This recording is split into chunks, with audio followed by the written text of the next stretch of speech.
ธุเด้อเพิ่นในชาวบ้านเพิ่นได้มาทานให้เป็นปัจจัยหลายหมื่นบาทขอให้สมอายุมโนเจ้าใส่มาขอให้มองลึกเพิ่นได้มองลึกซึ่งเห็นแล้วเพิ่นจังทานเพิ่นได้ออกจากบ้านมาทานร่วมฝูงเฮาจันได้จับใบเอาใส่บัญชีลงแล้วสาธุเด้อขอให้เป็นบันไดแก้วสะพานทองเที่ยวไต่ให้ผลทานเพิ่นได้พาขึ้นสู่สวรรค์ขออย่างนั้นคันเพิ่นอยู่โลกาขอให้มีปัญญาลื่นคนจนง้อให้เพิ่นพอเงินแก้วแนวใดให้ไหลหลังให้ได้ไปฝากครั้งปีละแสนโกฏล้านพระทานแล้วให้หลั่งไหลทานบัดเดียวก็ให้ได้เป็นหมื่นพันแสนอย่ามีแนวขาดแคลนให้หลั่งไหลโฮมเจ้าอันว่าผู้จะนั่งเขาของกินสิ้นตอนขอให้ทุกอย่างได้ทุกอย่างฮ้อนให้ไหลล้นจะหลั่งมาอันว่าพรผ่าแพร่พันผ่านุ่ง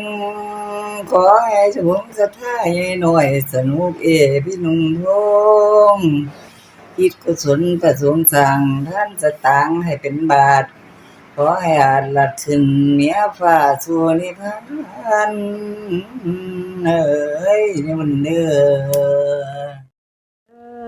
อยามจะไปขายค้าหากำไรให้ได้ง่ายๆเงินให้ได้หลายๆยามจะจับจ่ายซื้อขายค้าให้มั่งมีคันจะซื้ออันนั้นคันจะขายอันนี้ให้มีลาภรวยหลายเงินให้ได้พอกองท้องให้ได้พอพายคำให้ได้หลายๆง่ายได้บ่ขายซื้อให้มีคนถือหน้ายามจะโวเจ้าจ๋าไผก็ให้เสื้ออย่าได้มีคนเบื่อยามจะปากก้าวตานหวานจ้อยใส่ไผให้ซื้อง่ายขายคล่องท้องให้ลังมาโฮมเงินให้ไหลมาถมดังทะเลนาที่น้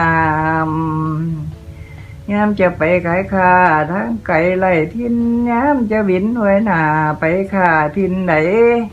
ขออย่าเห็นเว้นอย่าได้มานำไหลอุปสรรคให้น้ำสู้น้ำซักกะห่างไก่ไหลเจ้าความทุกข์ให้ลังหนีความมีให้ลังเข่าเงินให้เต็มกระเป๋าทางเข่าให้ล้นคือมีลูกก็อย่าพานคันมีหลานก็อย่าดื้อคันจะจับใจถือซื้อถือใจใส่เงินคำเจ้าให้ลังมาอีกอันหนึ่งคันเจ้าเฮ็ดให้ได้เจ้าได้บักแตงน้อยหนาคันทำหน้าให้หมานเข่า2-3 พันคู่สุทงแรงได้ท่วมหน้าเจ้าอย่าได้มีว่าหน้านอกบ้านห่วยหอมหน้าหนองถุงหน้าโน้นหน้าดอนปลาเล็บแมวแถวนี้ถุงหน้าซีหน้าห่วยฝนตกห้วยน้ำออกแกงเหลืองแง้มดำดินก็อย่าได้แห้งแข็งกระด้างปวดเล็บมือดำได้2-3 มือฝนตกห้วยน้ำมาเสเกี่ยวกกเดียวให้เจ้าได้เพราะเมาเงาเดียวให้เจ้าได้เพราะตาคันจะเกี่ยวมัดได้ให้ได้7-8เราขายเข่าให้มั่งมีอีกอันหนึ่งคันมันฝนตกหงฝนตกลงน้ำล้นทงเจ้าคันจะไปใส่ตรงเดี๋ยวไปยามแต่ละครั้งเอาเขียนตั้งใส่กระเต็มเห็ดเกลือเข้มๆลงห่าวสาวดีๆใส่ห้ำอ่อนให้มังกรติดจีบใบให้หน่อยเหม็นใส่ซิวถึงยามหิวคิดอยากกินปลายลาถึงยามหน้ามาเกิดเบิงโจกใส่ถ้วยเลิงหอมกลุ่มมาใส่แกงเป็นจะปลูกบักแข้งผักบัวหัวสิงไข่ปลูกกันไหนลงไปให้รับผลดีล้นพันขุดพ้นเป็นตะกร้าถางหัวหน้าฟันให้ปลูกบักผักใส่ปลูกบักเขียมากพริกน้อยให้งามย่อยเจ้าดังดา